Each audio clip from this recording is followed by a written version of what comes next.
Yo, this one's for all the young conservatives. Yo, one time. I rep the Northeast and I'm still a young con. Let your voice release, you don't have to be Obama. Trans I debate any poser who don't shoot straight. Government spending needs to deflate your ideas. I lightweight your careers and checkmate. I frustrate, I increase their pulse rate. I hate when government dictating, making statements about how to be a merchant, how to run a restaurant, how to lay the pavement. Bail out of business but can't protect the infant. Deficiencies are blatant. Young con treatment. I stand one man outnumbered at my college. Thank you, Miss Callie, for reminding us of marriage. Can't support abortion and call yourself a Christian. I support life. You're a puzzle politician. Terrorists were imprisoned at Guantanamo Bay. Now they're in our neighborhoods planning out doomsday. No such thing as utopia. No government can control ya, baby. Ya reap the benefits. How it works self-reliant. Listen to Stilts, my dude's a lyrical giant. Yo, Stilts, make it 2 time, please. I'm 6'9", head and shoulders above the rest. Liberals playing checkers, I'm playing chess. My conservative view is drill, baby, drill. You can say you hate me, but I'm praying for you still. My dislike for thee, most def is not hyperbole. Taxes are the subject, and I will spit them verbally. I'm just living life, a conservative philosophy. Sorry, Hillary, not a right-wing conspiracy. We need more women with intellectual integrity. I'm talking Megyn Kelly, not Nancy Pelosi. My main motto is your best work hard. It's not the hand you were given, but how you lay down your cards. I don't speak lies, but I spit the facts. 28%, the new capital gains tax. Porculus bill lacks a few stats. The more money we spend, the more mind is worth jack. The Bible says we're a people under God, using radar for radical jihad. AIG, Whoa! Chris Dodd, the classy gift. Socialism. The standards of my crew ain't Republican. Let's go. Let's go. Stilts went off. Yo, hardest rappers I've ever seen in my whole fucking life. I wasn't expecting that. It was. I didn't even know we were playing that. Radical jihad, socialism, bad. Do you guys have a favorite bar that you caught Is in it there? over? Where's the 6'9". 28% capital gains tax. Megyn Kelly calls herself a real Christian. You know, Well, they Megyn got Kelly, it. They women with got the capital integrity. gains tax. Yep, exactly. These guys won. Yeah, this video was what, 2009? You said? Mm-hmm. Is it? Beautiful. Looks 2009. It What's up, feels everybody? 2009. What's up, Alakajan? What's up, Pablo? What's up, Jose? Welcome to the chat, everybody. Thank you guys for coming to episode 25 of the Spoop Podcast. We're back. Shout out to, We're in action. Eian Jason. Yes, Eian Jason. You dropped the follow right before the stream started. We really appreciate you. If you're watching and you want to enjoy the hype with us, go ahead and drop a follow. You can also watch Ronald Reagan get punched in the face. So we got a pretty interesting show for you guys. Lot to talk about. As the title reads, we're going to be talking about the recent bombing that happened in Nashville, stuff going on in India, following up on the protests that we talked about a couple episodes ago, as well as some U.S. and China relations, as well as some domestic news. So hope you guys are ready for a good one. Let's kick it off, or do we have anything else to say? Oh yeah, it was just Christmas and Hanukkah and Kwanzaa. Shout out to everybody, even if you don't celebrate any of them. I hope you had a good time. If you're working, I hope you enjoyed your day off. If you worked on Christmas, that kind of sucks, but we're here now. It's And raining. it's raining outside. I was going to say that. For That's whoever what is it is. in Oxnard. Yeah. Yeah. I haven't looked, but that's what people were saying. And there's 15 people watching, so welcome 15 people. Hello. This is a hot intro. So I'll get right into the news. I won't waste any time. So let's go ahead and pull up that Nashville article from CNN. So for those who go on the internet, some of you may know that there is a bombing in Nashville, Tennessee. The only person confirmed dead was the person who planted the bomb. And here's the title reads, Anthony Quinn Warner identified as a Nashville bomber. Authorities have identified Anthony Quinn Warner as the Nashville bomber after matching his DNA to remains found at the scene of the explosion. Quote here, we've come to the conclusion that individual named Anthony Warner is the bomber. He was present when the bomb went off and then perished, said Don Cochran, U.S. Attorney for the Middle District of Tennessee, during a Sunday evening news conference. DNA was taken from the scene and matched to Warner by forensic analysts. Tennessee Bureau of Investigation Director David Rusak said at the news conference. Warner, 63, of nearby Antioch, Tennessee, had already been identified as a person of interest in the explosion of a recreational vehicle in downtown Nashville on Christmas morning. The violence of the explosion was captured in a Nashville police surveillance video posted to Twitter Sunday night. The blast damaged dozens of buildings, injured 3 people, and knocked out AT&T wireless service in and around Nashville. So we're going to go ahead and play the video for you guys really quick. You guys are going to get the exclusive scoop. So go ahead and play that real quick. There's no audio or anything, but... Is there not? No, there's no audio at all. It's from a surveillance camera. They just play the full audio of the explosion in our ears right now. Help! Young Puffball, what's good? We've been good. We've been enjoying it. Oh! Yeah, so huge bomb. But Puffball, we've been good. Hope you've been good as well. Welcome to the show. Well, I've seen other perspectives from this bombing, and this one's probably like the clearest one that I've seen. No, yeah, it was huge, and you can see that building just to the left where the truck was. Just when everything is shattered, and also that cop dude probably pissing himself. I would have been pissing myself. That guy looks very meaty. Kind of close. Yeah, he's a dense boy. He's definitely a Nashville cop. Yeah, I mean, jeez. Yeah, just look how big that shit is. Debris everywhere, smoke, like how red everything gets. So was anybody injured? Like anybody? It said a couple people were. It said 3 were injured and knocked out service, and it killed him. Obviously, he was in the truck. And then I'll continue on here. There is no indication that anybody else was involved and had no motive, and no motive has been determined, said Douglas Kornenski, FBI special agent in charge of the Memphis field office. During a press conference, Kornenski declined to comment when asked if the blast could be considered domestic terrorism. Side note on that, of course, the FBI has a long history of not allocating white domestic terror as domestic terror. So obviously keep that as a side note. But we still have no motive. We're still waiting on a manifesto. And seeing that, as we'll go into the piece soon, he had a radio on top of the truck saying, "I have a bomb in this truck. It's going to explode, etc., etc." So his obvious intent was not to injure anybody. Or at least that's what it looks like. And we'll obviously continue and update you when we have a manifesto. Forensic analysts at the FBI lab in Quantico, Virginia, and the Tennessee Bureau of Investigations matched DNA taken from the explosion scene to Warner.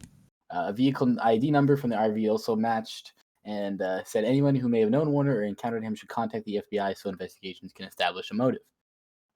The answers won't come quickly, he said, though we may be able to answer some of those questions. None of those answers will ever be enough for those affected by this event. When asked by a reporter if Warner had previously been on law enforcement radar, Rauschk, I already forgot how I said it earlier, said no, he has not. Investigators were able to match the DNA. Authorities earlier said that they believed Warner's remains were found at the blast site, according to several law enforcement officials with direct knowledge of the investigation. They spoke to CNN on the condition of anonymity. The FBI also gathered DNA from Warner's home, which they began searching Saturday, those sources said. CNN has attempted to contact Warner's family members, but has not heard back. And so yeah, pretty much, we don't know all the details, but we do know there was a explosion in Nashville, Tennessee. It knocked out AT&T store, which knocked out a bunch of service. We don't really, like I said, we don't know anything. But we were obviously talking about it before the show, and we were kind of thinking about like the whole Unabomber situation, how he and Prim, like we need to. This is like a symbol that we need to go back to like a more primitive hunter-gatherer style society. So kind of telecommunications place. Mm-hmm. That's not to say AT&T isn't evil. That's they definitely are. No, they very much are. It's interesting because you'd think it's that because he was telling people to get away from the car before he blew it up, and then he specifically targeted one of these tech places basically. Did we look over this video? That's Well, that one's just another angle of the explosion. But does it have the sound? I think there's because it looks like that one video that has the sound of the van actually saying "Step back, get away, there's a bomb, blah blah blah." I can wait and see. I think. Oh yeah, there is. Yeah. Yeah, there is. It's so eerie. Evacuate Make sure it's not too loud so it doesn't. Jeez. The initial evidence does show that the early he morning gave him- explosion that's was definitely an was eerie, a deliberate bomb Yeah. being set off. So like in the beginning, it's just like him saying, or like the little van speaker thing saying, like, if you're in the area, evacuate now. There's a bomb. Evacuate now if you're in the area. Evacuate now. So yeah, I mean, just based off of that, like, obviously his intent was not to injure anybody. Evacuate now. Yeah. Jeez. It's so eerie because obviously people evacuated and it's so dead quiet on that street, and all you hear is this van echoing on like a If you against all the hear this, buildings in this please street. evacuate. Evacuate. It's so scary. No, yeah. Can But yeah, I I bring get. up a larger thought maybe here? Like Of course, yeah, bring it up. like all these fucking I think we're gonna see more of this kind of shit, honestly, especially among the conservative right, the uber conservative right, like this rant because they have no means, and plus their politics itself has nothing to do with actually like organizing or anything like that. So like as conditions get worse, like as we know, unemployment ran out on the 26th, and now they just barely re-upped on it, and tons of people are going to be knocked off unemployment. A bunch of people can't pay rent, etc. Like, as people are driven towards more anarchy and their life sucks more of this, especially among the conservatives, they're just going to do this random like vigilante shit and these lashing out. Like the idea that a bunch of Trumpers are going to march up together with their guns and like actually do something is ridiculous because they're all fucking pussies is a reality. Yeah, it's way more likely that they go do shit like this. Like this, exactly. Yeah. And this And is just that's- more common. That is an interesting thought, and it's and it's just a lot to think about, and also like Well, it's like how do we stop this? Like this shit's this is wild. We don't know everything yet, but presumably from things that have happened just like this, it's kind of arises out of that problem, and the solution is to actually help people. Yeah, lift the burden of the proletariat, change our material conditions that we exist under every day, make sure we have access to high quality mental health services, make sure we're all able to work a job that provides us with a wage that we're allowed to live a good and decent, honest life, make sure we have things like healthcare so we don't go bankrupt if we get sick, not be strapped down by trying to get an education through things like student loan debt. Not have this huge burden on our shoulders like credit card debt. Say you made mistakes when you were a younger kid, and you're obviously a smarter person now, so you shouldn't be bogged down by things that happened when you were a lot younger. There's many layers to this that could have cultivated this thing. And like I said, like we've been saying this whole time, we don't really know everything about this particular case, but this speaks so loud to what happens all over the country, and what kind of what this system that we exist under does to our mental state and can drive us to do things like this. And yeah, that's kind of my whole little rant I wanted to, I guess, rant about. Do we want to move to the next thing? Yeah, so we can go ahead and move on now.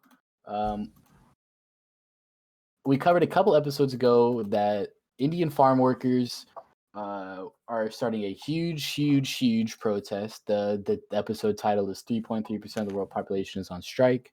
If you want to go check it out and hear us talk about it.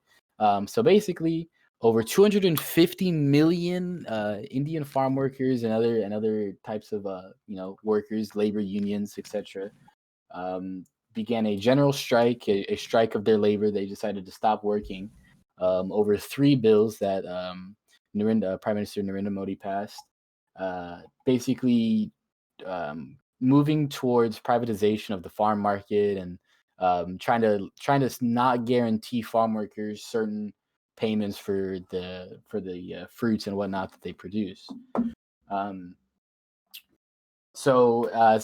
Big other unions like the truckers unions, they joined in on the protest, and we now have a good update here.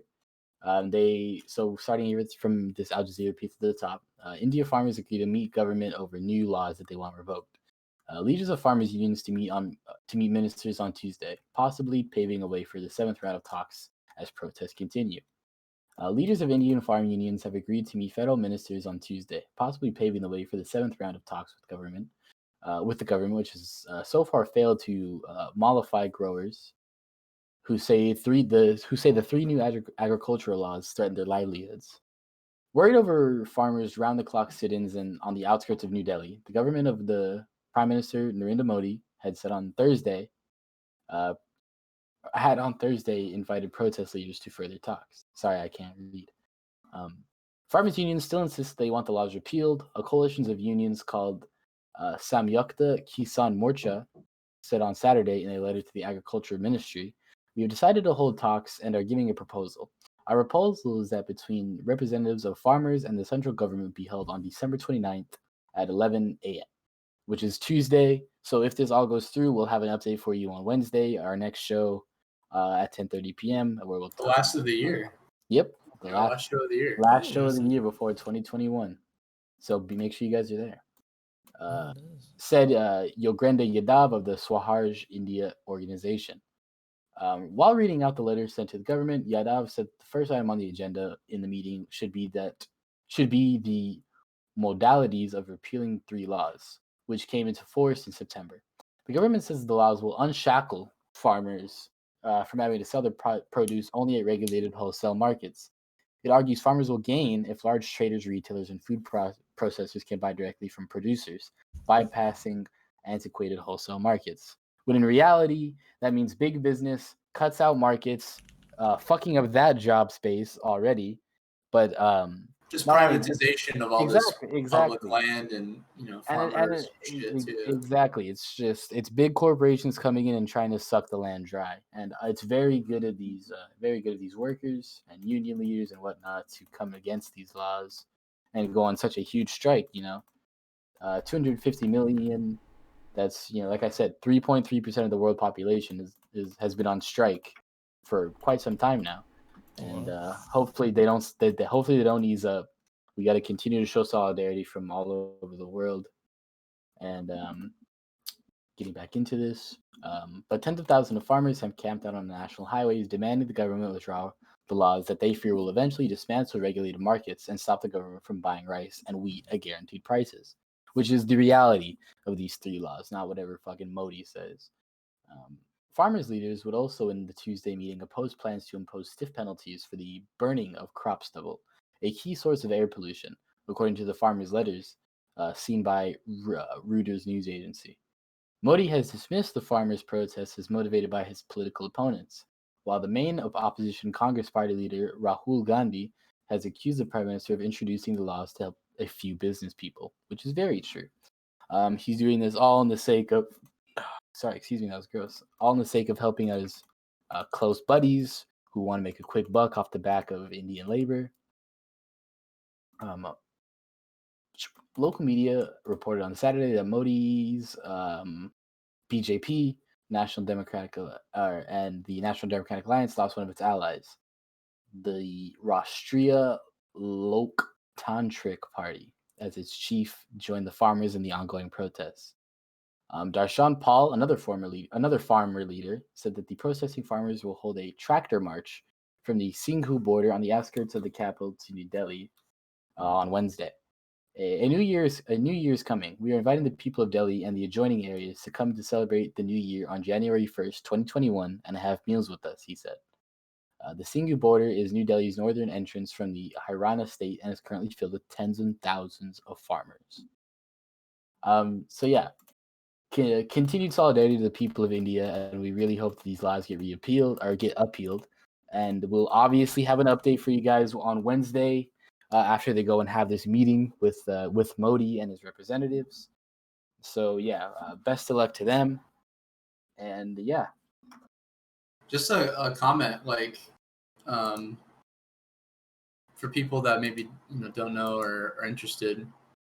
Modi really is a very Trump-like figure in the way that he uses the BJP party, because a lot of the BJP, even though it is predominantly male and excludes pretty much any female input politically, really, but they're mostly working class kids and people of low income in general. Mm-hmm.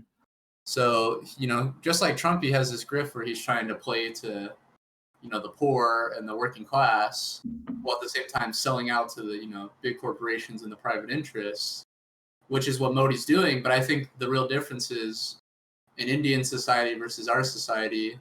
And they kind of touched on that, where you see even within Modi's own coalition, there's people leaving to join the farmers because they have solidarity and organization with the farmers. Yeah, the unions and whatnot. Yeah, so his fake populism grift only goes so far, is what I'm saying, because they have some kind of institutions to stop. They have some organization with their left with the left wing, and so your left populism can only go so far until it's met with real populism. And that's not to discount like the BJP is like hella violent. Like they've fucking burned women and children alive and crazy shit like that. Mm-hmm. So yeah, it's interesting. Of course. And yeah, like you said, solidarity to all the farmers, and just all the people of India in general in the world struggling. But I think something we can tack on is a specific example of actual people power prevailing in India. This is from NewsClick. It says, breaking stereotypes, this 21-year-old in Kerala is set to become India's youngest mayor. Arya Rajendran, a second-year student, said she was yet to get official confirmation from her party about the new responsibility. For the first time in life, she had walked in the prestigious council hall of the capital city municipal corporation building 6 days ago to take oath as a chancellor of the ruling Communist Party of India. Though she was the, quote, baby among the councillors, the proud Arya Rajendran faced the sea of onlookers in front of her with confidence and uttered the oath with sheer maturity. But that day, the 21-year-old college student turned councillor never thought she could soon come back to the historic council hall as its Supremo the mayor. If everything goes as expected, Arya, now a second-year graduation student of a city college, will not only become the new mayor of Kerala's capital, a position held by several significant personalities in the past, but also the youngest ever mayor in the country. According to the party sources, the Thiruvananthapuram district secretariat of the ruling CPIM, which met here on Friday, recommended Arya's name for the post of mayor, which has to be ratified by the party state secretariat. The BJP leader and former Maharashtra chief minister Devendra Fadnavis had become the mayor of Nagpur Municipal Corporation at the age of 27. While replying to endless congratulatory messages from her modest rented house at Mudan Van Mukul here, Arya said she was yet to get official confirmation from her party about the new responsibility. A staunch party activist hailing from a hardcore Marxist family, she said maturity and leadership qualities cannot be measured with anyone's age. She says, quote, I have faced the election with confidence and courage. I am ready to shoulder any responsibility entrusted with me by my party. My dream is to take forward politics and my studies together, unquote, she said. And can we pull up the little tweet video we have here, Carlos? And I'll read the caption first. And this is what she's going to say. It's, quote, I am the proud daughter of a proud worker. That is why I became part of the this movement of the workers, peasants, and other common people. And yeah, more background for people. Kerala, and we've talked about this before. Yeah, their ruling party in the state of Kerala, India. It's like the bottom left is the the Communist Party. Mm-hmm. And yeah, and they have socialized healthcare within the state. They pay for things like transgenders, people's top and bottom surgeries. They were one of the places that handled COVID the best, especially at the beginning, because they actually have a system that can handle that. And I just think this is important because not only are you seeing all these strikes, but you're seeing electorally too, like in Kerala specifically, where they have these more radical Marxist politics. They're actually getting people in power, young people, and they're speaking for the people. Mm-hmm. It's good to see. And also, it's just look at like communism, socialism doesn't work. Look at it working right here, working very well. and electing new, bright, young faces to positions of power to continue to make it a better state. അച്ഛൻ എപ്പോഴും പറഞ്ഞിരുന്നത് അച്ഛൻ ഒരു കൂലിപ്പണിക്കാരനാണ്. അതിൽ ഒരുപാട് അഭിമാനം കൊണ്ടിരുന്ന ഒരാളാണ് എൻ്റെ അച്ഛൻ. എനിക്കും അങ്ങനെ തന്നെയാണ്. എന്നെയും ചേട്ടനെയും സംബന്ധിച്ചിടത്തോളം അങ്ങനെ പറയുന്നതിലോ അങ്ങനെ ഒരു തൊഴിലാളിയുടെ മകളാണ് എന്ന് പറയുന്നതിൽ വളരെ അഭിമാനം കൊണ്ടിരുന്ന ആള്. തൊഴിലാളി പ്രസ്ഥാനത്തിൽ നിന്ന് അങ്ങനെ തൊഴിലാളികൾക്ക് വേണ്ടിയും കർഷകർക്ക് വേണ്ടിയും സാധാരണക്കാരായിട്ടുള്ള ജനങ്ങൾക്ക് വേണ്ടിയും രൂപീകരിച്ച ഒരു പ്രസ്ഥാനത്തിൽ അതിന്റെ ഭാഗമാകുന്നതും അതുകൊണ്ട് തന്നെയാണ്. ഒരുപക്ഷെ നമ്മുടെ പ്രയാസത്തെക്കാൾ നമ്മളെക്കാൾ പ്രയാസം അനുഭവിക്കുന്നവരെ സഹായിക്കുന്നതിന് വേണ്ടി നമുക്ക് നിൽക്കാൻ കഴിയുമെന്നുള്ള ഉറച്ച വിശ്വാസമാണ് party.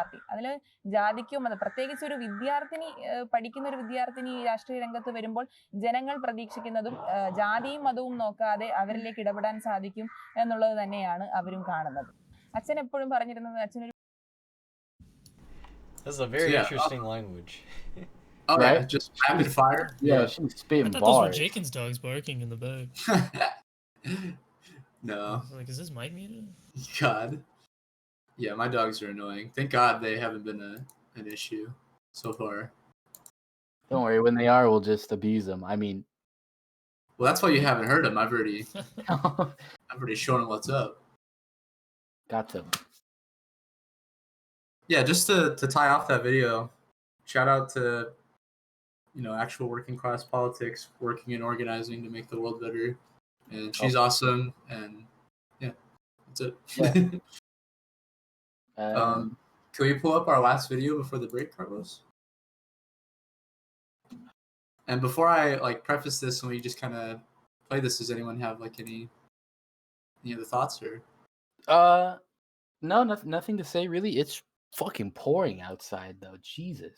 Is it really? No, oh wow! It's I took my headphones off. And it's going crazy. I turned around. I was looking out my window a couple times and took off my headset. I can hear it. God, it's not raining very much right now for me, but. Oh, it's about to hit you then soon, Carlos. Yeah, I think it just passed. Because it was going real hard for me. Yeah, it's going off right now. We live in California. Look at us Californians. We get all giddy.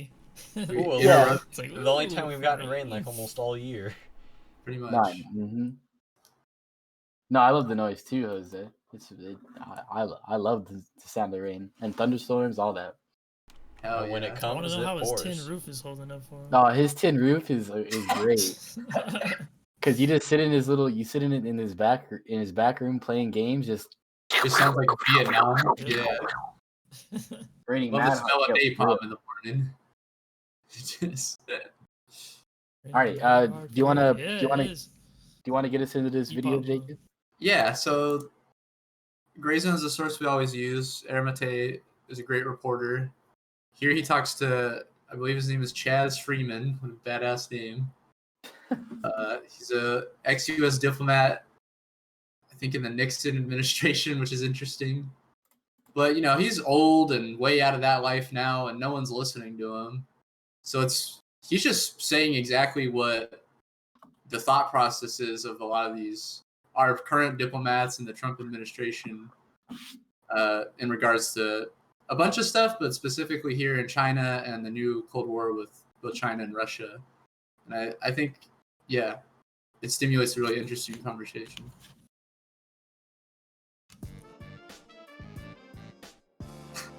Welcome to Pushback. I'm Aaron Mate.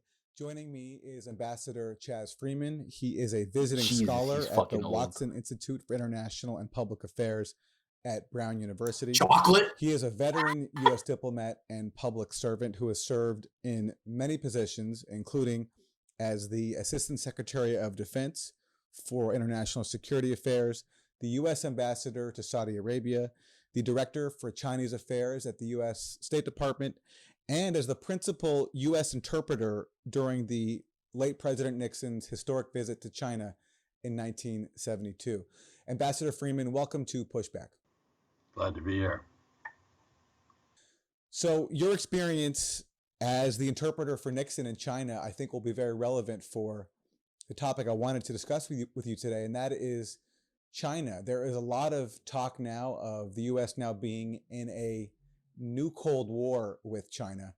Do you think that is an accurate term to use? No, I don't think so. The Cold War was an ideological struggle as much as a strategic one. There's no ideology that China is pushing on anyone. The Cold War was also a struggle between two blocks of states. We called ours the free world. The Soviets had their camp, but China doesn't have any allies. It doesn't believe in them. It considers them liabilities. So this is very much not the same sort of thing. And more importantly, China is not the Soviet Union in any respect. It has an economy that is about the size of ours, slightly smaller in nominal currency exchange terms, quite a bit larger in purchasing power terms. It's not failing. Its military expenditures are low. We arguably spent the Soviet Union into bankruptcy through our arms race with it. Unfortunately, if we get into a full arms race with China, we're more likely the ones to go bankrupt. So you can't contain China. It's fully integrated into the global capitalist world. And in fact, the main problem with it from the perspective of the Trump administration has been that it's too successful in the capitalist game internationally. So there are really many, many differences, and the analogy is a very poor one. Finally, I suppose there is zero prospect that, like the Cold War with the Soviet Union, this contention will end with the Chinese dispirited, bankrupt, and dropping out of the contest. That is just not going to happen. So I think it's a very glib, thoughtless, misleading analogy. I wanted to ask you your reaction to the speech in July from Secretary of State Mike Pompeo. It didn't get a lot of attention, but it struck me as very significant. He said, among other things, that China is the threat of our time, that the U.S. has to confront it. What was your response to Pompeo's speech? Well, in essence, he was calling for regime change in China. He draws a spurious distinction between the Chinese Communist Party and its 90 million or so members and Chinese society as a whole, and calls for the overthrow of the Chinese Communist Party. And that speech was a milestone of diatribe, invective, guaranteed to infuriate the Chinese, and calculated to rally the faithful behind the Trump administration in the 2000 election. But as foreign policy, it was a farce. And when the Trump administration, and not just actually the administration, but many others, it's become very bipartisan to speak about China. They paint it as a bipartisan, they paint it as a national security threat in a bipartisan way. So taking action against Huawei, the telecommunications company, is presented to us as being in defense of national security. Trump taking action against TikTok, the social media company, is also seen as a national security issue. Do you see it that way? I think China does present national security issues to the United States, mostly because since around 1870, we have been the preeminent society on the planet, the wealthiest, the technologically most advanced, the most influential. And China's overtaking us. So there's a psychological issue here. And a good deal of what we're doing is better explained by psychology than by statecraft. China does threaten American economic supremacy. It may have already passed us in many ways. 30% of the world's manufacturers are now made in China versus about 16% here.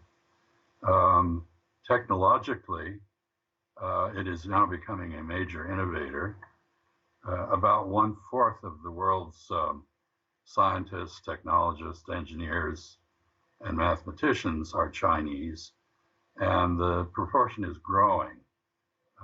In a couple of years, China is going to have a larger number of STEM workers, as they call it, than the entire OECD, which is the entire West, Europe, and the United States combined. So I think it's definitely a challenge. Whether that's a threat or not depends on your perceptions. We've chosen to treat it as a national security or a military threat. It'll be very good for the military-industrial complex for a while. But of course, the problem is we don't have any strategy for confining the contest with China to any particular realm. We started out with a trade war that quickly metastasized to affect every other part of the relationship. And now, in many ways, we seem to be on the verge of a war over Taiwan. Going to war with a nuclear power over its territorial integrity and sovereignty is something we've never tried before, and it's probably not a good thing to try at all. When We can pause it there officials speak right now, about Carlos. China now, Yeah, I just think, I mean, this video is important because he's really giving you that perspective, and the problem that, you know, U.S. policymakers and deep state, their problem is that the reality is China is overtaking us as the preeminent world power. Of course. And we don't know how to handle that. And we talked about this in earlier shows as well. Their new form of imperialism is nation building rather than nation destroying. They're going into the countries that we destroyed, putting them in huge economic debt, and rebuilding their countries from the ground up to gain like allyship. They're leagues ahead of us right now, and you're right. We have literally nothing to do about it. Yeah, like he's saying, all these attempts to paint them as some enemy is just us grappling with that reality and trying to do everything to prevent it, when the reality is, I mean, the only solution is to move past the capitalist system so that we can create a better society for all. Of course, we all know that. Yeah, of course. Right, and I don't even think China gets that much respect that they deserve to as well. I mean, Yeah, they absolutely. bust their ass. Yeah. Yeah, but the whole thing here, though, is just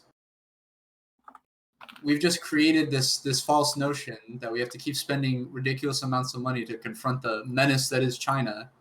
And he goes on, we won't play it in the video, but he goes on more to, and we've talked about it too, the conflict in Taiwan and how that's kind of, you know, creating very scary. Yeah. Yeah, and that whole front's opening up another way where we can screw ourselves and pour a bunch of money into the military-industrial complex for nothing. Which is just, it's more money in the hands of the wealthy elites, the corporations, and less money in our pockets, less money going to things like upgrading our D- infrastructure, giving us healthcare, making sure we can all go to college for free, many things. Yeah, things that could build us up as like a decent social welfare society, like these Nordic countries, so that when we don't have to be some fucking massive economic power to, you know, get along. But yeah, hopefully. I mean, what's the point in doing World War III anyway? I mean, climate change is already going to come and kill off a bunch of us anyway, or force us to change the way we live.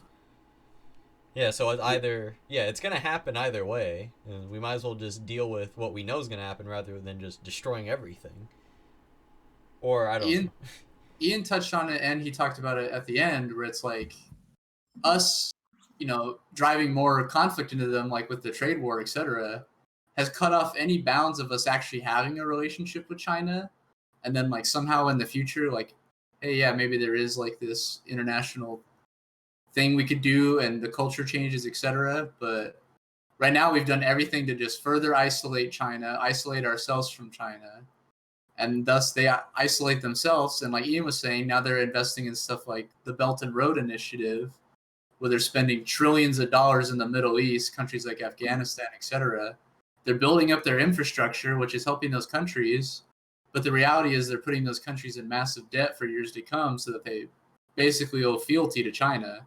No, exactly. That's what they're doing. They're putting them in such a, economic pressure that they have no choice but to be like, oh, okay, we'll do whatever you say. Yeah, and since we're hawks, we're enabling them to not just do that behavior and try to build themselves as the next world power in the same in a lot of ways just like us, but worse in some ways because they can. They're just putting a better face on it. Yeah, and some of it's more effective. Like the debt stuff is smart. They'll forever in debt a lot of these countries without having to fucking spend a lot of their money and risk, bad coverage by having like a bunch of shitty wars or something. Exactly. And I wonder who China learned this strategy from. Exactly.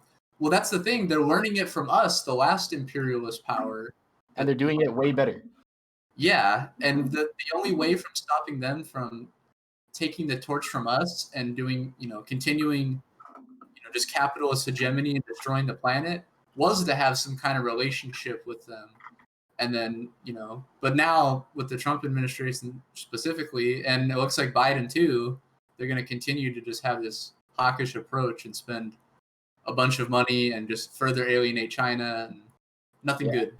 Well, if you notice, you remember he said the historic talks in China with China in 1970 or 72. So around that time, after the communist revolution had really taken hold, and they really started switching, you could see over time towards a capitalist system and developing better relations with the West by like being the sole provider of a lot of their materials and products. And it just kind of more integration in that sense. Yep, and then we sold out, a bunch of corporations through NAFTA, etc. Fucking bailed out TPP, etc. Our jobs to China. Yeah. Any last thoughts? That's all I have to say on that one. On that one, sorry. No, I think we can go. I think we can go ahead and go into our break. We're gonna be right back after this song. I believe the song is from a local band, Dead Heat. Shout out to them. We'll be right back after this song. If you like what you saw so far, go ahead and drop a follow. If you're already following and you want to help us even more, you can go ahead and give us your Twitch Prime sub by linking your Amazon to your Twitch. It costs you it costs you literally no money, and you only help us look better in the statistics and analytics of Twitch, getting us higher on those leaderboards and whatnot. If you're watching without an account, please drop a follow. That also helps us. And we will be right back after this song. Yep. Hope you enjoy. Even now pretty much before I start the song, to what you're saying in chat. Yeah, like 5 or 6 megacorps on like everything you see in a grocery store. And also thank you for the follow. Thank you. We'll be back after this song. Be right back.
This song is hard, Jose.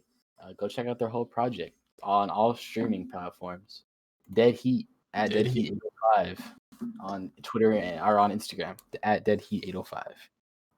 Shout out to all of our local artists we play. They're all beautiful. Yes, we have one of my personal favorite songs from the homie Omega Nova coming at the end of the show. Ooh. Game Over. Oh. Yeah, it's one of my favorite songs. One of my favorite local artists as well. Yeah, we got a lot of music in our playlist for the show of songs that we've used so far. So now we're starting to get repeats. Oh yeah, we're like making like a playlist for like what? We can assemble. Yeah, pretty much. Yeah, Carlos has been holding it there. Yeah, we can probably even share the link to that playlist. That'd be cool. Yeah, maybe we'll see. I think I can get that done. Yeah, beautiful. More holiday gifts. We'll make a post about it on our social medias that you can find linked in the Twitch description. Link to the Twitch bio, as well as this link that I just put in chat. You guys can go ahead and click on all those, subscribe and follow. It doesn't include our Instagram, but our Instagram is the same as Twitter at Spoop Podcast on everything. If you guys want to go ahead and support us, that's awesome. We really appreciate it all. Michael, you want to kick off this second half for us? Oh, yes. Let's see here. So it's a Forbes article, and if any of you guys don't know, Trump signed a stimulus package. So, and I just wanted to go off what it meant for you, just as it says in the title. Scroll down to the first paragraph. Stimulus. Let me move this to my other monitor 1 second. Oop, it's lagging. Stimulus. Trump has signed the new 900. Why is my screen screwing up? 900 billion stimulus package, and averted a federal government shutdown on Tuesday. Before Christmas, Trump indicated that he might not sign the new stimulus package that Congress passed earlier this month in response to the COVID-19 pandemic, because, among other reasons, he plans 600 stimulus checks that were ridiculously low, we even covered it in our other podcast, saying that the 600s were way too low, and a lot of people were actually very pissed off about that, including us. Let's see. This led to concern among millions of Americans and members of Congress alike who were hoping for a relief fund, including second stimulus checks, unemployment insurance, and small business loans, among other financial support. Trump tweeted earlier today that there was positive news coming on COVID relief bill. Good news on COVID relief bill, information that to continue to follow. So, do you guys have any thoughts on this? Ian, do you want to go first? Or? Yeah. So, from what we originally saw, everybody was assembling to pass the $600 bill. We were gonna get our $600 while corporations and other foreign nations got millions and millions. And Trump, foreign governments, we've talked about that in the past. Yeah, and then Sudan, Israel, Venezuela, etc. But on what I was saying, we out of nowhere, like a complete just random stroke of whatever, Trump he vetoed the bill and said, Americans need $2,000 payments, and it was just like a it was like a very random occurrence that happened, and obviously, the Republican Party did not agree with Trump at all. They wanted to give us the bare minimum. So after battling, and there's almost being a shutdown because of the lack of what's going on. Trump, decided to concede and sign on to the $600 plan. And something that I learned about the plan, the thing that says it could possibly be a felony if you illegally stream things over the internet. That was about a that. that was a provision that was added by the Republican Party, and the Republican Party would not sign on to the bill, or the Republican senators and whatnot, House people. They would not sign on to the bill unless that provision was put in there. So unless it was made a felony to unless they made it a felony to illegally stream, which is just big hands in Silicon It Valley. was illegally streamed pirated content, right? Yeah. It was but that was like movies, music, blah blah, like anything that would be pirated. Mm-hmm. I think is right. Yeah, it's obviously ridiculous. The fuck. Yeah. So I think what this means for you in the same article, stimulus checks. The new stimulus package will provide a one-time stimulus check of $600 for each eligible individual based on the same income limitations for this first stimulus check, which is a 2019 income less than $75,000 for each individual and $150,000 for each married or joint filer. Eligible dependents 16 and younger can qualify for $600 stimulus checks, while married and joint filers can get up to $1,200. Trump advocated for $2,000 in stimulus checks and has previously said he wanted large stimulus checks for the American people. Previously, Secretary of the Treasury Stephen Mnuchin. Yeah. Mnuchin? Real class Mnuchin. Yeah. Said the stimulus checks could be sent within days, although it's unclear if that schedule still holds and if payments would be delayed until early next year. So that's what the plan of it.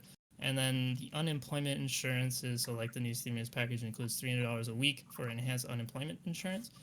What was about the unemployment thing? I didn't hear too much about that. So yeah, I think in a lot of ways, this passing now the way it is the worst of all, both or all worlds, because originally, and we'll go on to talk about this, the Democrats are to blame too, because they were too fickle and they didn't actually join up with people like Bernie, who wrote the legislation for $2,000 checks for every American. They didn't originally side with him, and they went with the $600 checks, which, all this talk from people who cover for Nancy Pelosi, etc., about political capital, but where was the waste in political capital there?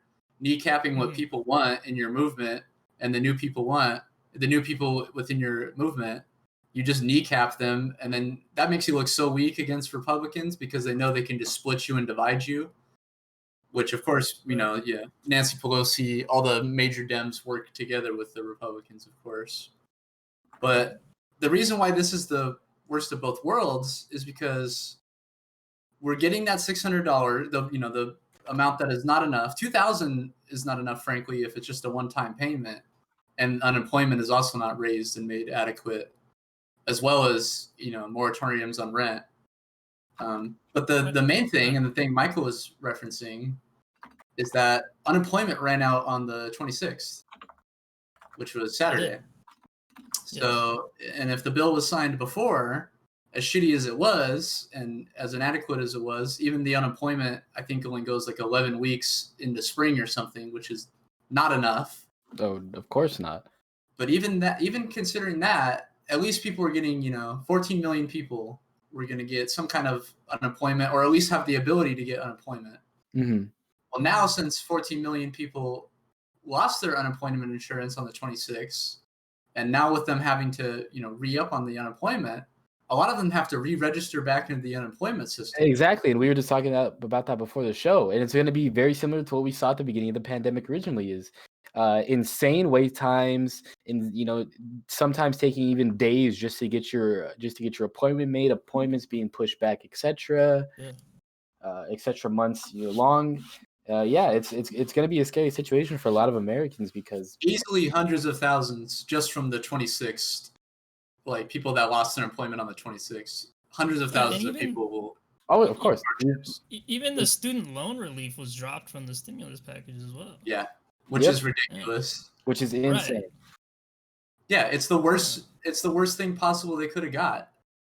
Mhm. We got nothing out of it. So like that's my argument too. Like, okay, maybe now the Republicans didn't agree to the 2000 bill, right? And they couldn't get it to Trump. And Right. Trump's overall aim, he's just playing that fake populist thing by trying to give people a check, right? And the reality is he doesn't give a fuck about anybody. Exactly, and like we were saying, this is obvious. This is very obviously just for the points for when he runs again in 2024. That's all he wanted this to be. He wanted a big $2,000 check with his name on it, so you remember that and vote for him again. But if the Dems were actually fighting for us and they knew that we were going to get, this new wave of people losing their unemployment and we're only going to get $600 still, I still think the argument is you guys, if they were actually a cohesive block of power that was connected to organizations, they could be like, hey, fuck you guys. We're not signing fucking shit right now. We're going to do everything we can to fight you right now. And we're going to get $2,000. And, there's that argument of, hey, we need to get people unemployment now. We'll take what we can get. No, fuck that. That's how we keep getting this bullshit. We actually have to stand our ground and fight for something. And we know the Democratic Party can't do that because they don't stand for anything except for more money to the fucking mega corporations. And to that's why we have to build kneecap, something outside. Yes. and to continue to kneecap the left. That's what the Democratic Party The real left, working class. Yeah. Political organization. The Democratic Party in any facet is left is ridiculous. Mm-hmm. Like even if you remember the quotes from John Steinbeck, like we put his books in like almost every class in high school, and we make sure you read him, but we forget a lot of like his positions and what he really thought of the working class during the Great Depression and how they were being exploited. He even said that if Americans saw themselves as the exploited proletariat, like maybe they'd have a better chance, but they all see themselves as embarrassed millionaires trying to work themselves up through the system. And they don't see the system as exploiting them all. Exactly. He took that in praxis too. He would work with people in the fields. That's how a lot of his, early writings that involved field work and working class stories came about. So it's he's an inspiration for sure too. I was just gonna say another thing that was missing from this what I just read was that there's no COVID-19 liability protection, which were favored by the Republicans and Democrats respectively, which protects like businesses or any state or local aid. So that was another thing that was missing from the whole package thing. So just, and you also brought up moratoriums as well, which was extended 1 month. The federal eviction moratorium. Right, which is not 1 month. Like we think by January. Where's the dissonance there? They're like, hey, we need to extend unemployment till the spring, but January's fine and eviction. Notice moratorium evictions. Like what? We know what the real point of this is, right? It's all to make people worry and not know what's coming and not be able to plan for what's coming ahead. Because there's no real actual plan in place because, well, obviously, a new administration is going to come in. So, I mean, they don't really care one way or the other. But, I mean, two, like, Joe Biden's not really actually doing, like, a full comprehensive plan to fix this shit. It's like, because he's got to take everyone into consideration here. Like, what do the big corporations want? How do they want to deal with this pandemic? What do they need out of this? And working people, it's like, okay, we're going to make sure you get out of this, but, like, at what cost? Like, out after the 2008 recession. Yeah, we recovered in some ways, but we lost a lot. Right. So many steps backwards. Some people lost all their livelihoods. Teachers or people that were retired went back and became substitute teachers for the last 10 years of their life and had to live paycheck to paycheck. All kinds of shit happened from that. You're right. We're going to feel the reverberating effects from this. And you're totally right. And Biden's not only being incapable of handling this and also being the one that's going to help accelerate this. But the next video we have, he's literally the one that helped create this fucking shit sandwich and just give all the concessions to the Republicans so that we got this ass bill. This is a clip from Secular Talk, common resource we use. I thought this story was really interesting. something that we learned yesterday morning that's a harbinger of things to come. David Sirota says, new, buried in a New York Times report, is news that Biden played a key role in undermining progressives and helping McConnell have the stimulus bill, which is another sign that Biden's longtime austerity zealotry is alive and well. Don't say you weren't warned. This is actually really important. This is really important. So Joe Biden was behind the scenes partaking in these negotiations for this new stimulus bill. Now, we don't have the details on exactly which versions of the bill Biden had something to do with. But understand, we went from a situation where there were $1,200 stimulus checks, and then there were two versions of the bill. I think it was like Manchin and Romney or Manchin and McConnell. Two versions of the bill came out where there were no stimulus checks. They did a stimulus bill with no stimulus checks. That was on the table. That was one of the proposals. Because you had the most conservative Democrats negotiating with some of the most conservative Republicans. And oh, would you look at that? The people were the ones who got screwed the most in those bills. Now, when did Biden come in? How did Biden come in? Not exactly sure, but what we do know is he was one of the people to say to the Democrats, now, don't be unreasonable, y'all. Don't go too far. We have to be realistic here. And the realistic thing is to not demand a stimulus check of $1,200. And I don't know if his argument was, let's have a stimulus check with $0 or excuse me, let's have a stimulus bill with $0 or just take half. Just take the 12, just get it down to 600. That's all we need. That's all we got to do. And then we could claim a brilliant bipartisan victory. Yeah! Bipartisanly screwing the American people and giving them crumbs. Can we pause it there, Carlos? So, yeah. So, and we've talked about this consistently of Biden just being, a key example, literally like the pictured idealism of a centrist Democrat and how their whole reason for being is just to make concessions for the Republicans and just to, basically be like a fucking merc for the Republican conservatives. They just work within they're in the Democratic Party just to kneecap the real progressives.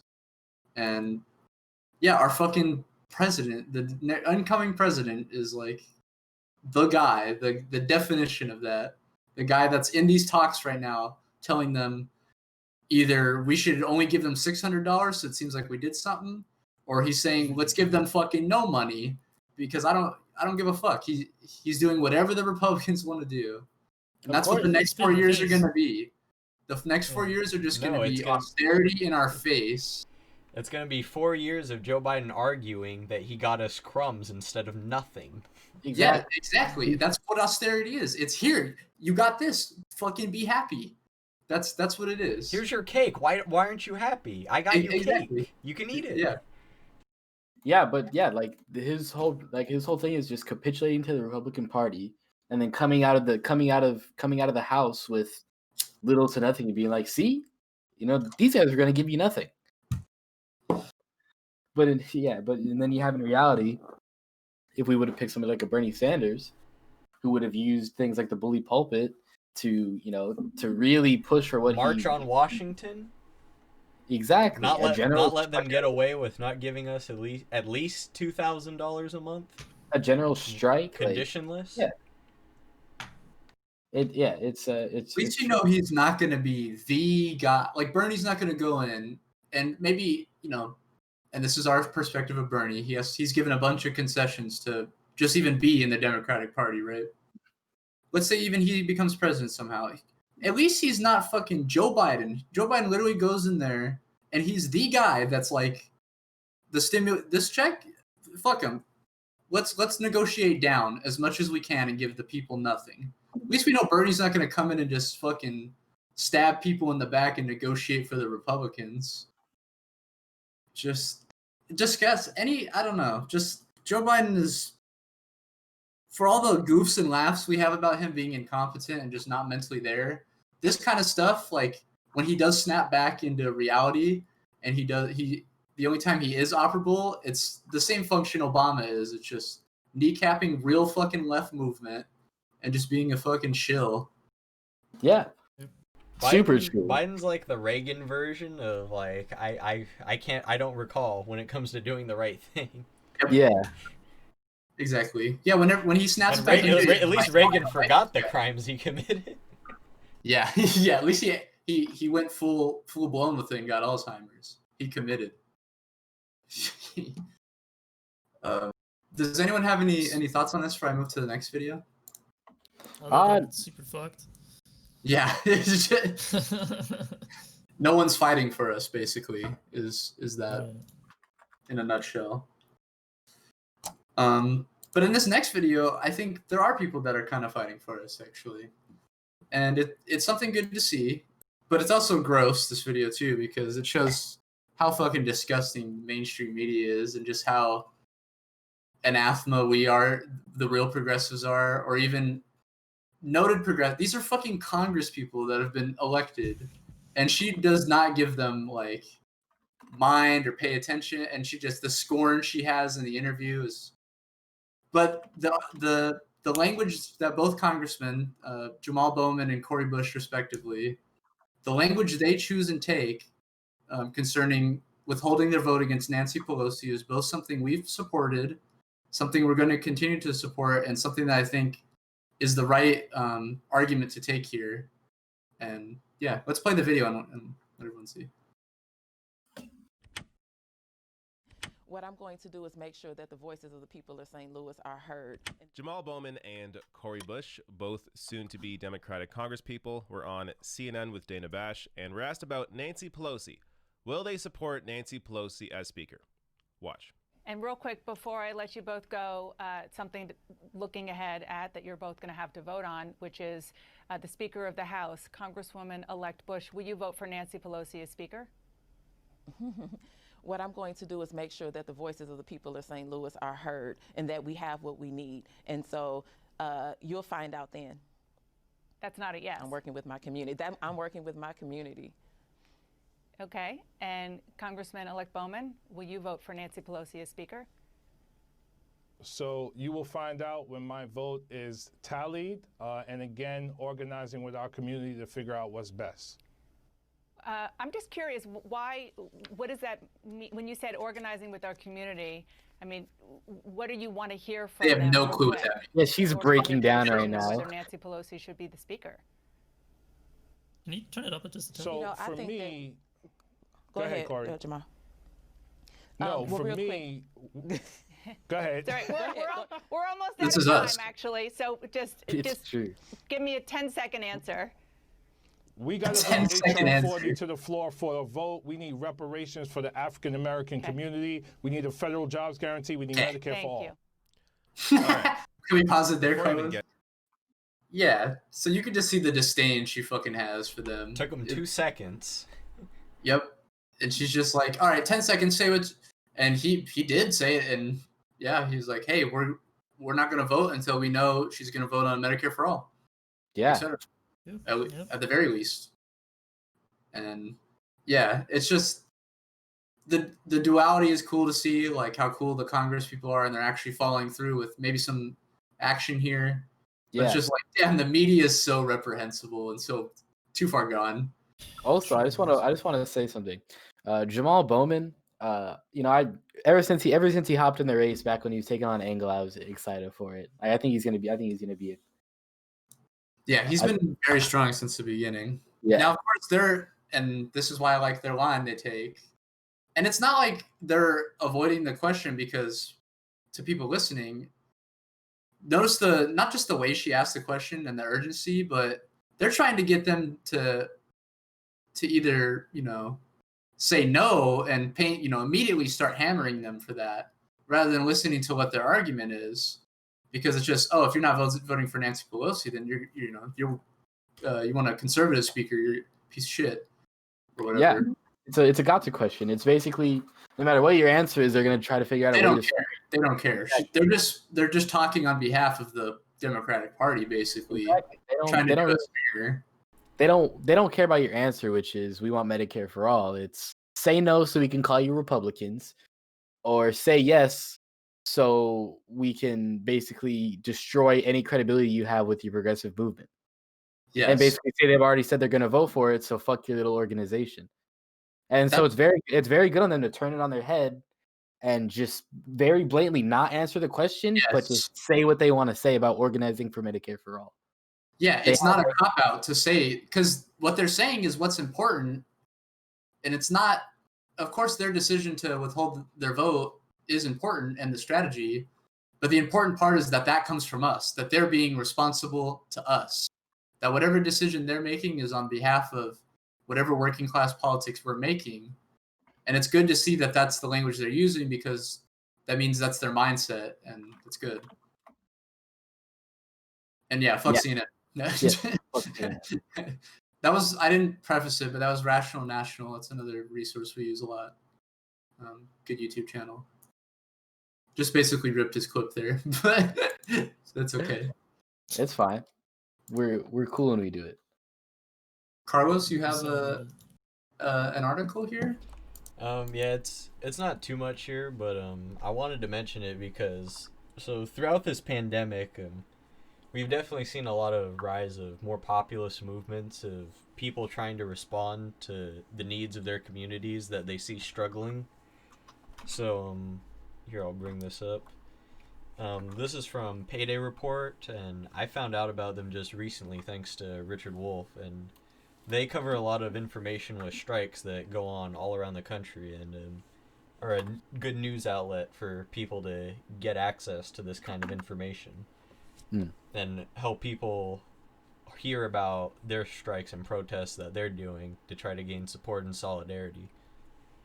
So, and they've been keeping track of this stuff for a while now, and they say here there have been 1,158 strikes since March 1st, which was more or less the start of this pandemic. Like, we knew that the virus was spreading and coming here back in January and February, but it wasn't really until March that things really took a turn for the worse, and the economic suffering really started incurring. So the fact that almost 1,200 strikes have happened in that period of time is a damn lot.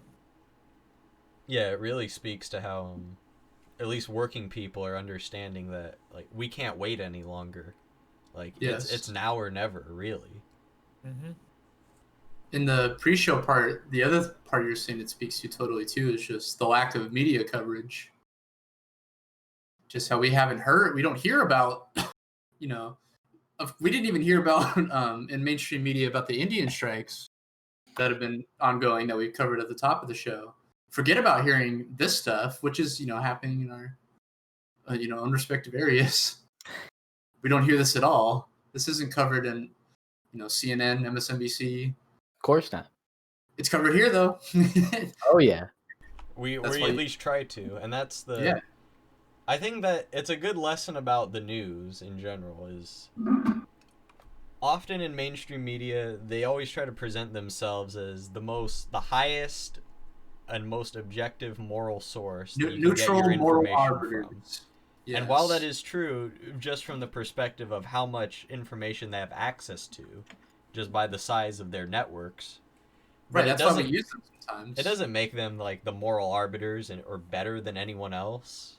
It's all just information at the end of the day, and anything can be wrong, until proven so. But exactly. I mean, and so that's why you gotta have a diverse source of news, and you gotta get everyone's perspective, or at least try to. Because, especially you see with mainstream news, they're in their own bubble, like, as much as we'll even admit we are. But that's why you gotta at least get the information out there and just have more openness about these things and recognize who your biases are in favor of and who they're against. Yeah. Rather than thinking that they don't exist at all in like some kind of fantasy land. That was just something I was gonna say is, our whole thing is like the way we conduct our news and like how upfront we are with who we support, who we don't support, is I think is something that could be very refreshing. And also the way we conduct specifically the show, we get most news faster than like bigger channels and definitely the mainstream media, of course, but like even big channels that we like and support, we're getting our news just by virtue of having, 2 shows a week, one at the beginning, one at the end, or one in like the middle, one at the end. Like And we'll cover stuff that happens day of too. So exactly. we have that advantage, the live advantage. Like something will just happen, and we'll just be sure to throw it in.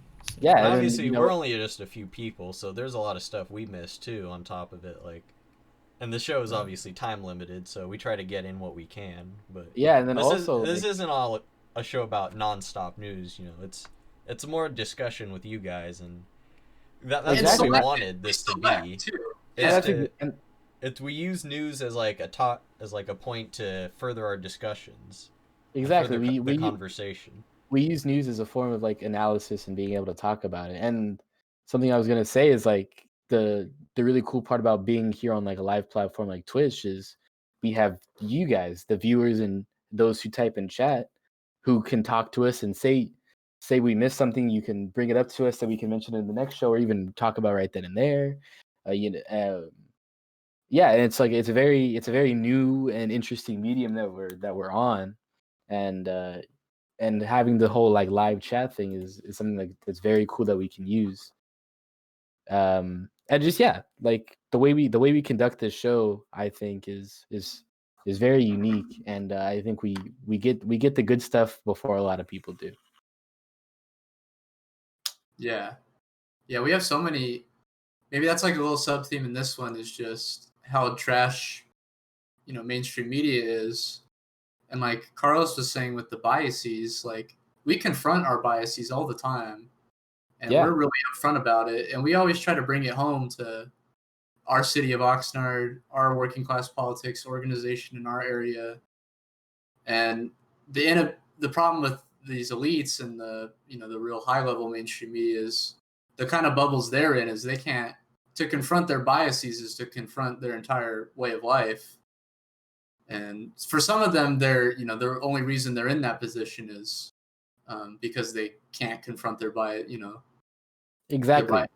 Like exactly. Their whole point is just saying whatever you want them to, whatever you pay them to say. They have that job because someone wanted them to have that job. Yeah, exactly. Sometimes the exploiters will never even think that they're wrong until they're confronted about it. Mm-hmm. Yeah, absolutely. Like it won't even occur. It's just, especially inherited exploitation, where it just becomes a way of life. Yeah. I guess, just like a summary, solidarity to, India, solidarity to workers here, workers of the world, as, Ian will outro with. Oh yeah, baby. Let's keep pushing for, democracy in the workplace, or independent media that can actually, integrate within our communities and help them thrive, and rather than just be a useful tool for imperialism. Let's continue to strike and use our bodies and our our manpower, our voices. Let's not just use our voice, but use our voice to lift each other's voices. I think is important. That's something that we echo every day or every show is our whole thing is we want to be a microphone for our community. Yes. That's our big thing with this podcast. That's our whole spiel, And let's continue to just be frank about what's happening right now. Just the lack of money, with the stimulus, no fucking money for any of us. They're just fucking shysting us behind our backs right now. And we need to pursue working class politics and continue to just, put our bodies and ourselves on the line. Help for the businesses. We need to understand how valuable labor capital is and how valuable we are as workers. It solves all these problems in a way. I mean, of course, they're integrated with it, like, other issues as well. But like with China, the militarism towards China, we're only going to confront that by confronting capitalism itself and changing our society, because that's the only way we all get out of it, either alive or without the U.S. completely crumbling. Yeah. Remember that in the period of the last 2 world wars, who has been the world's dominant economic system? Yep. Yeah, that was the whole point of the China piece. Is we can't handle the fact that we're no longer going to be that, and the capitalists don't give a fuck. They will take, not only will they take all of our money and run to the bank with it, they're going to increase militarism. They're going to increase the threat of nuclear war. They're going to increase climate change, flooding, etc. As we talked earlier in the show too, vigilante violence with alienated people within the country too. All that will increase, and they don't give a fuck about us. So we have to. They know what they're doing, so we gotta fucking fight them because they're the problem. Yeah, we and how you guys were just talking about. We have to change our system before the eventual fall of the altogether. Same thing's going to happen with China. Their new happy face of capitalism isn't going to be the end all be all. They're going to collapse too, and that's only going to continue to collapse the global economy. So we have to move globally past the capitalist system. We have to move into a system where workers own the means of production. We're able to decide how we conduct ourselves in our societies. We need a national worker solidarity, and that's something also really big that we do about this show. Yes. International worker solidarity. Without that, it doesn't work. Nothing works without. Which it helps create more local accountability for our actions. Yes. If we're going to destroy our environment, then what are we going to do it for? Is it really necessary? And if we do have to, like, what's the best possible way we could go about it and do it in a reasonable way if we have to? Yes. Yeah, I think if anything, and that is our moniker. International solidarity is important to taking down capitalism. But if anything, they're the same word. You can't have true solidarity until you have international solidarity, because that's what you have to integrate that, and that's what informs your vision of the local as well as your vision of the international and how to deal with both. And that's why we talk about world news all the time, because it's important to use that to work in our own locality. Yeah. And if you guys are ever interested in international pieces we've covered in the past, you can go to our YouTube. We have all the archives. Everything's in order in a playlist, as well as just scrolling down on the YouTube video section. We had we do stuff here. Yeah, we do it all. We got timestamps. I try to cite everything that we use on the show. Yeah, very nice. Everything's linked up in the description. You can really check out how we get all of our sourcing. You can look at kind of who we fuck with. Yeah. If you guys have anything left to say, I think I'm good. I think good show. No, I think so as well. It's actually a super solid show. Yeah, very solid show. I want to shout out to the 2 followers that we got during the show. The one right before and one right just earlier before the break. Leos, you also been typing in chat a bunch. We really appreciate that. It's always cool to have chat interaction. Thank you to everyone watching, not just now, but for people that watch, on the other platforms later too. We appreciate you. So. And I also think that Van Hun is also talking about. He used the video. He or she or I don't know. Leos Van Hun, the Leos Van Hun. Go ahead. You mentioned Cyberpunk, a video game, and I think you're talking about how our privacy is a concern, like on the internet, like internet privacy. Saying like how in Cyberpunk, the Net Watch, a neural company, is watching all of the net, and that you don't like that. Maybe we can touch on a subject on privacy on the internet. Yeah, actually, it's like how we have our massive intelligence agencies like to keep track of the whole internet while they're at it, because we give them that power. And we've had some pieces when we talked about Amazon and how they're going into private Facebook groups and looking at what their workers are talking about to stop hiring Pendleton company workers to basically hunt down union workers. There's a story. I can't remember the exact name of the company, but they work with one of our main intelligence agencies, either the CIA or the NSA, and they get a copy of the internet too. So Yeah. there's definitely it's not just one party involved. There are many people who want their hands on this information, and they're all around the world, and there's a lot they can do with it. All Obviously, the government intelligence agencies are all privatized massively too. So it's not just your government getting it. It's fucking. The reality is thousands of different groups all over the world usually. And of course, the entire internet's a lot of data, and so it's not like they can really keep track of all this for a long time. But they can get the information they need out of it easily. Yeah, exactly. So Yeah, that's pretty much it. I'll say good show. One way. Go ahead. I was just gonna say maybe we can touch on that. Another. Well, we have podcast. We have a piece that we were gonna do for this one, but I'll have it for next show. And it kind of relates to that, and it's now Instagram is now censoring like people that are doing posts that involve Joe Biden and the crime bill, which is so that's interesting. That's a form of censorship.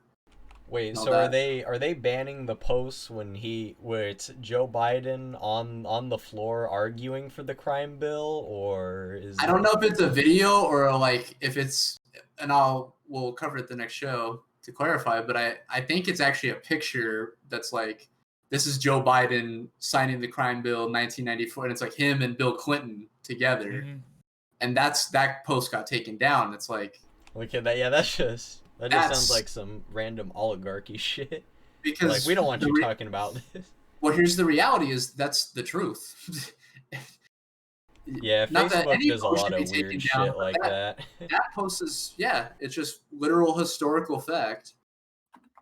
But yeah, teaser. We'll leave that for later. Thank you so much to everybody.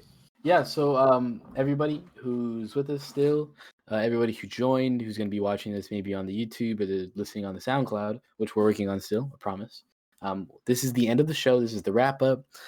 We want to just go ahead and, we want to say thank you to every single person who supported us since episode 1, who just started supporting us today, who did it, last show, the show before that. Like, we really, really, really appreciate every single one of you. And we only hope to continue to grow this community. Hold on real quick. If you've been watching and you haven't said anything in the chat, please say something right now. Give a little round of applause because we made it for 25 episodes. Yes, it is episode 25. No one thought we would do it, but we did it.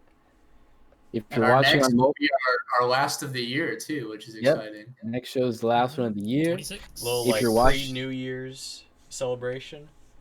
Yeah, if you're watching on a mobile, you turn your phone vertical and go ahead and type in chat. If you're watching without an account, please create an account and drop a follow. You'll be able to type in chat, and you'll also be able to get notifications when we go live, so you never miss a show. We really, really, really appreciate all of you guys' support, and we just talked about that. And huge round of applause to you guys, because literally we'd be talking into the nothingness that is the internet without you guys. And we'd still be doing it, but we're glad that there are people here to join us. We'd still be doing it. We love all you guys. Yeah.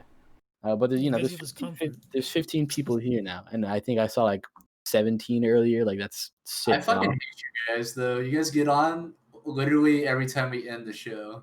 Yeah, it's true. Every time we want to end the show, we're going to break a bunch of people join. Yeah, we still love you, though. We love you like how you love a wife you beat often, if that makes sense. The fuck up. But yeah, you're still attached,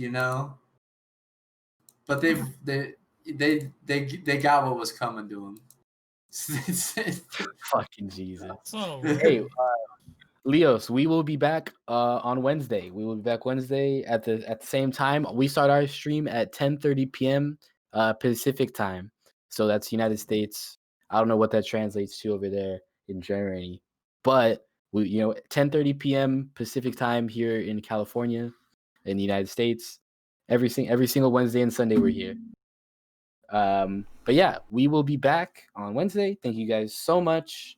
We're the Spoop Podcast. As I always say at the end of every single show, workers of the world unite. That's something that we preach on the show all the time. International worker solidarity is huge. So yeah, thank you guys so much. Please drop the follows. We'll be back on Wednesday. And go stream any Omega Nova song on Spotify, Apple Music right now. This is my favorite song by him. Probably it's called Game Over, and we hope you enjoy. And we'll be back later, guys.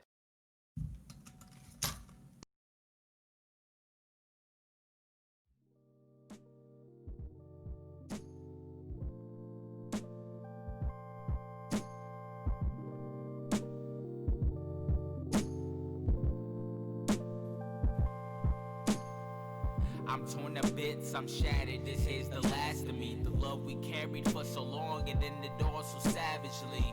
And with the lack of me, I'm sure you'll live on happily. The jersey of our fantasy hangs up just like a tapestry. It never had to be this way, I'm just fucked up. Never showed you I loved you, never showed you I loved us.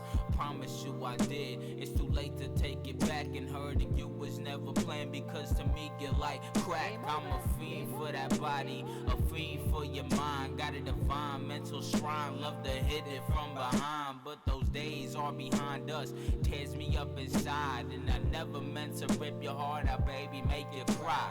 And I ask myself why I have been so careless. With no mistake, I vision this woman with me through marriage. And I played with that hard to lying game, so ashamed. Could never stop loving you, I can't put out the flame, I hate your name.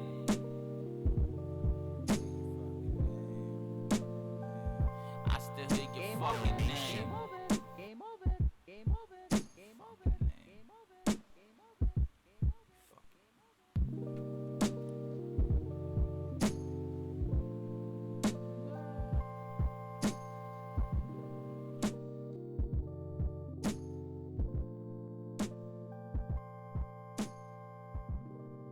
Donation